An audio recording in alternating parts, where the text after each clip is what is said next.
Does she know me question. Does she know me, నేను తెలుసా ఆమెకి. డస్ షీ నో హిమ్, ఇట్లాంటివి situation ని బేస్ పైన వస్తూ ఉంటాయి అనమాట. ఆమెకి అతను తెలుసా. డస్ షీ నో అస్, ఆమెకి మనం తెలుసా.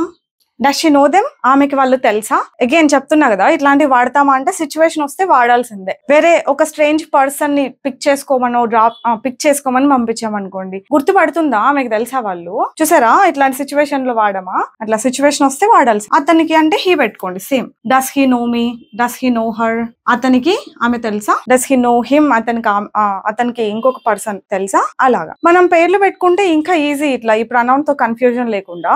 Does he no my sister, అతనికి మా సిస్టర్ తెలుసా. Does he no my father, అతనికి నా ఫాదర్ తెలుసా. ఇట్లా డూ యూ నో అంటే మీకు తెలుసా. Do you know my student, మీకు మా స్టూడెంట్ తెలుసా. Do you know my husband, okay ఆహా అట్లా మీకు మా హస్బెండ్ తెలుసా, ఓకే అలా అనమాట. Do you know my partner, okay ఆ పార్ట్నర్ తెలుసా, మా పార్ట్నర్ మీకు ఓకే.